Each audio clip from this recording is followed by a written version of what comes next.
Good morning, everyone. Good morning. Oh, happy new moon in Gemini at 6 degrees. Where is it?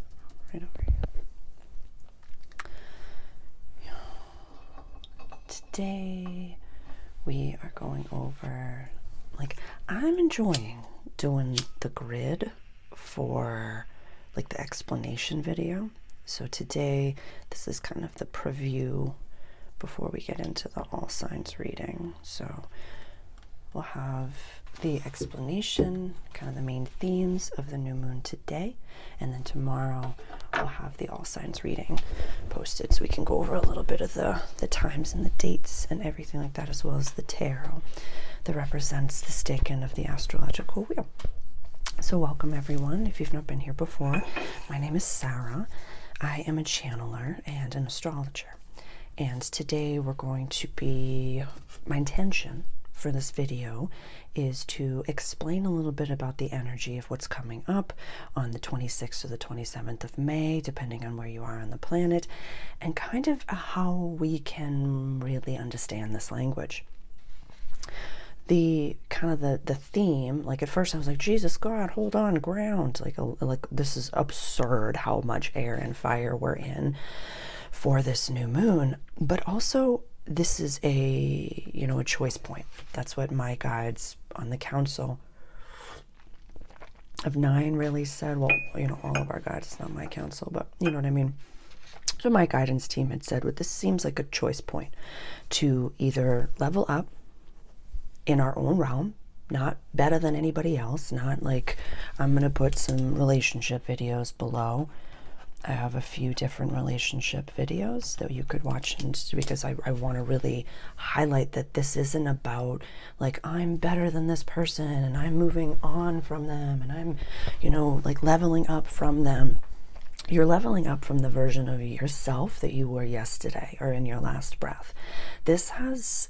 I really love that this is the tarot for the astrological wheel. This is the minor arcana card that represents 0 to 10 degrees of Gemini. And this new moon, being in Gemini, is run by Mercury. This is all mental. This is all air and fire. This is all us recognizing I could very easily stay right here. I could very easily stay right here. And when it comes to, the Eight of Swords, there's nobody coming. There's nobody coming. And this person's legs are not tied. It's very loose.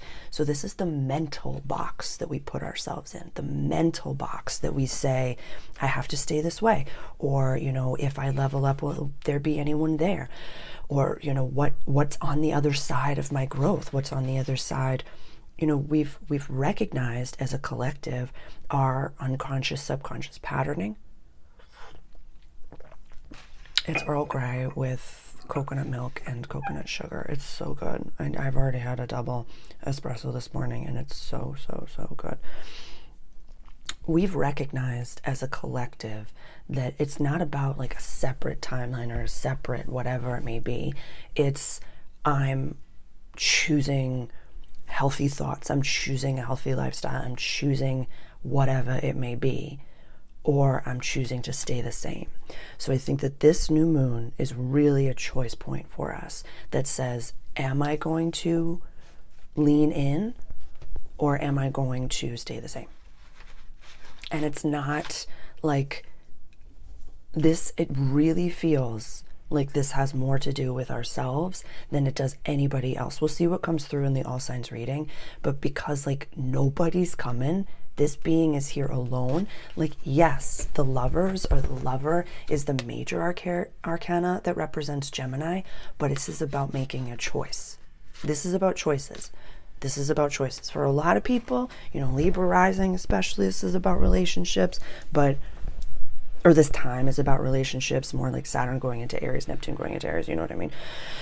But right now, this, let's just deep dive into it, and I'll share a little bit of you know me, if you've been here for a while, you know that I don't like to talk about aspects unless they're within a 1 degree orb. But there are some wide aspects that Pluto is literally raining down on all of us, that we're going into like the big alignments, that I can't not mention them. So I'm going to mention them here, and we're going to go over, this is the general astrological wheel. It starts in Aries and goes all the way around over to Pisces. So we're going to talk about this new moon here in, like, I'm going to explain a little bit about what's going on. We'll talk about, like, this is Mercury. I'll talk about the planets and things like that. And then in the all signs readings, watch for your rising sign first, then your sun, and then your moon. But most importantly, just find where 6 degrees of Gemini falls in your chart. And we're setting an intention. New moons are the perfect time to plant seeds for what it is that we do want, set a healthy intention, manifest, write in our scripting journal, all the different things. And I'll highlight here, before we get into it, some of the resources that I have available for you. My astrological starter kit, that is available on my website. Very, very accessible when you're just incorporating astrology into your daily life. I have so many like little videos to really guide you through, what do I do here? What do I do here? What do I do when there's a new moon in the house? What do I do when there's a full moon in the house? How do I script? All those different things. I have my membership groups that are available for you. I'm not rebranding, but renaming the rooms in the membership cafe. So my all access membership group is now the Divine Sovereign Room.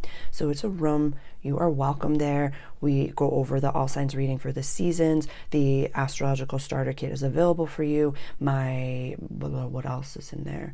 My 2025 workbook is in there. My intuitive listening lecture is in there. My, discussing the laws of the universe is in there. There's a whole bunch in the Divine Sovereign Room. So if you're keen for more help and for more information, I also have my Awakened Mastery Chapter 4, which is all about astrology. That's clipped, and you can purchase just literally all of the videos on astrology that I've ever recorded, or like my teaching videos on astrology are in that purchase. So I think that's it. Go grab your coffee or tea or journal, and we're gonna talk about the new moon. Cool.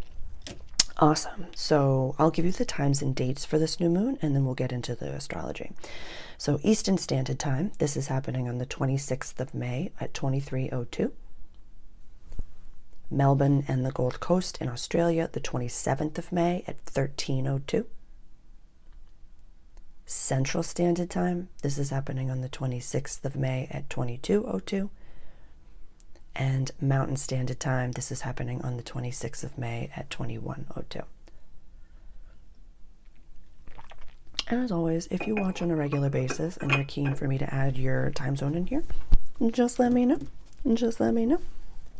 Okay, let's get into the astrology. What do we know about new moons?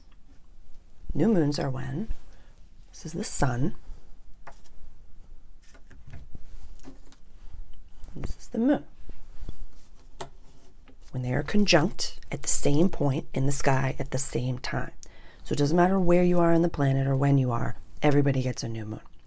So this house on the general wheel, early learning, short trips, communication, language. Anytime we have, on the Gemini Sag axis, anytime we have full moons and new moons on this axis, it's like we feel a little jitterbuggy, or in these signs, I should say, we feel a little jitterbuggy. This is mutable energy. This is mutable air. This is mutable fire. We're in a lot of air and fire right now. So this is like we want to do things. We want to get up. We want to be seen. We want to get out there. We want to have fun. We want to chit chat. We want to talk. But because this is about early learning, this house is about early learning. Gemini is about early learning, run by Mercury. We've got Mercury in the mix. Mercury is going to be at 2 degrees of Gemini for this new moon. So not conjunct. Again, I do very, very, very small conjunctions or orbits. You know what I mean? But Mercury's going to be happy in this house. This is a packed house right now. Why would you say that, Sarah? Because we have Jupiter, our abundant, beautiful, thick, luck be a lady tonight planet, sitting at 26 degrees. Right over here. I mean, this is I love this. Later on, what is it, like 2 weeks after this new moon, Jupiter is going to go into Cancer. I will have so much more information about that happening, but this is big deal stuff. You can go back into your journals, look what is coming up, what has been coming up for you from May 2024 until now. That's Jupiter's transit in Gemini. Information overload, expansive information, mental space is a little bit like, I don't know, show of hands, who's had like the mental zoomies like all the time. It's been very, very powerful and very, very intense. So this is an overstuffed house. When it comes to these relationships and this choice point, this could very much have to do with family. We could very much be healing something for the whole family line. We could be experiencing some friction with family members, this friction within the family, within the whole realm that says, I don't want to live the life that you have lived. I love you, but I can't do this anymore. I can't be this way. And Jupiter will expand, and it comes up for a few different signs. Jupiter's been expanding these issues to the point of like, it's not about you fixing it, it's about you communicating differently, having healthy boundaries, knowing what to say and when to say it, all of those different things, So this is beautiful. I love it. I want to talk about the big alignments, the much bigger alignments. Yeah, I'm going to take you away for a minute. I'm gonna leave you here. Okay, so this is Pluto, based on the Christmas critters from South Park. If you know, you know. And Pluto at the moment of this new moon is in Aquarius, retrograde at 3 degrees. So Pluto, these are wide, making a wide trine to the sun and moon. Early air, making a wide trine to what's it? Sorry, a wide trine to, what is this planet called? Mercury. Wide trine to Mercury. Oh my goodness. Sorry, my brain is just all over the place. Also, Uranus is in Taurus at 27 degrees. A very wide trine to Uranus. Uranus will go into Gemini in the next few months, and then that will go into a more potent trine, but these are wide. It's not my style. I know. I'm putting them down. This Neptune in Aries at 1 degree. Saturn for this new moon will be in Aries at 0 degrees. I have 2 videos on Saturn. I'll put those links below.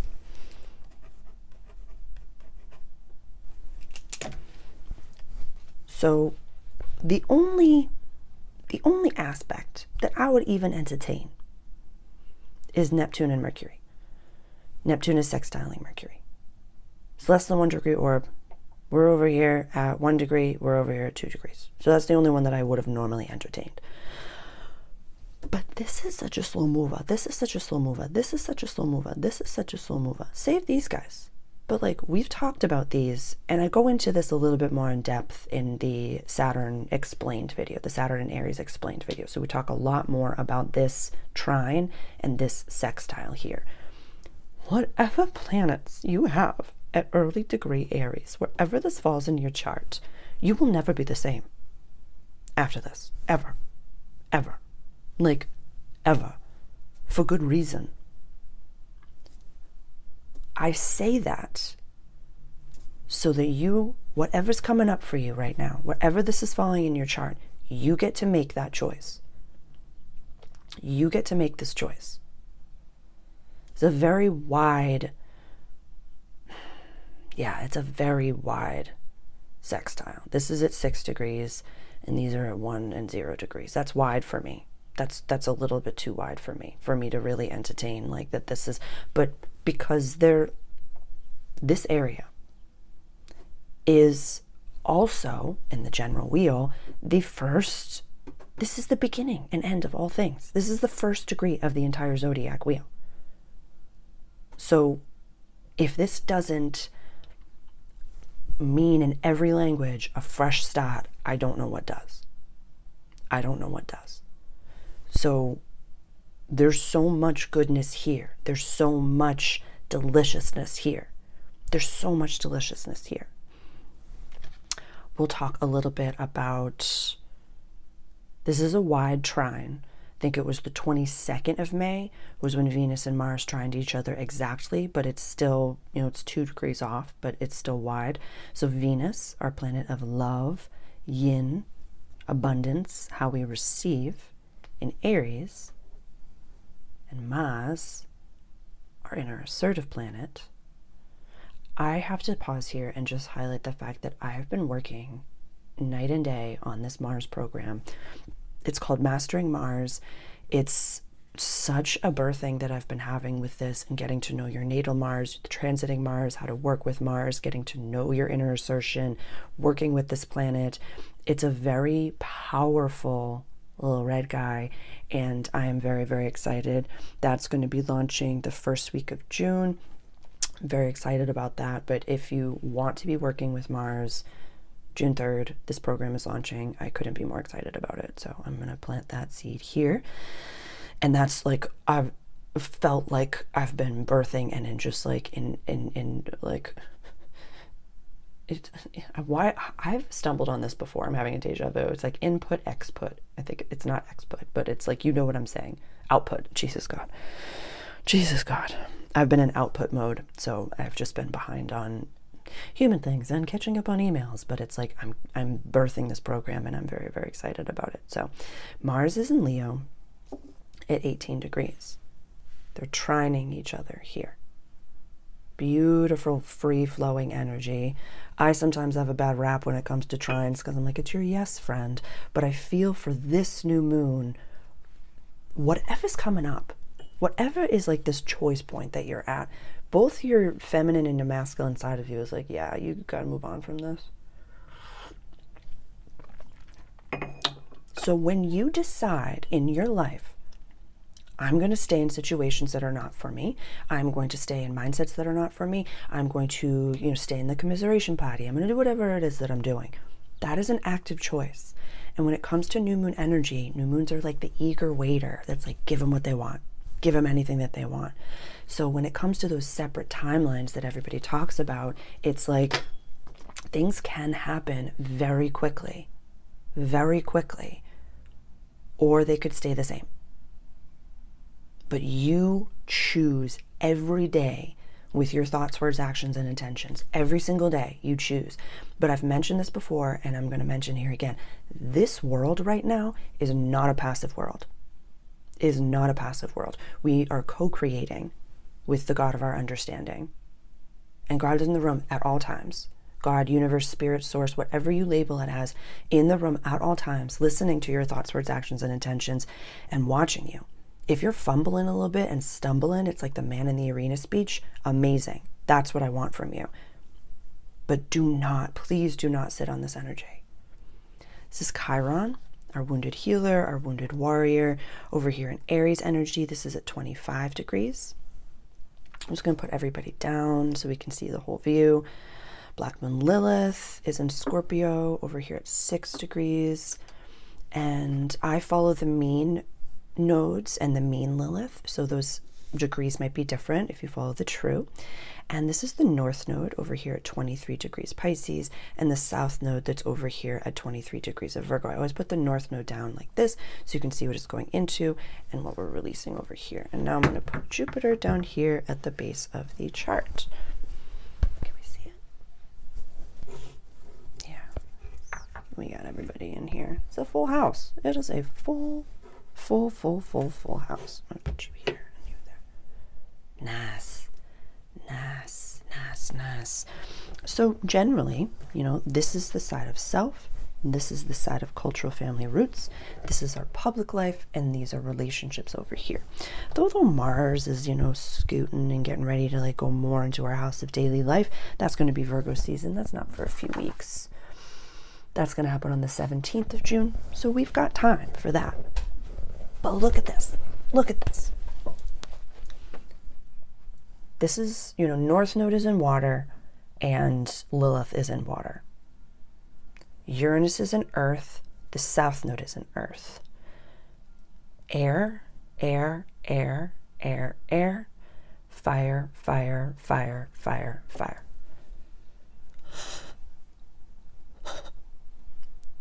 Like, Uranus doesn't let us settle.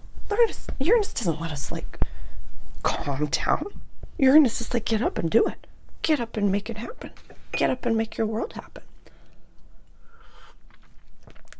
So if we feel jitterbuggy, ground, hug a tree, cry, take a shower, read a book, a fiction book, take some time away from social media, just be. Yeah. 26, 27, Monday or Tuesday. I know a lot of you, I myself included, I always do my Monday lives.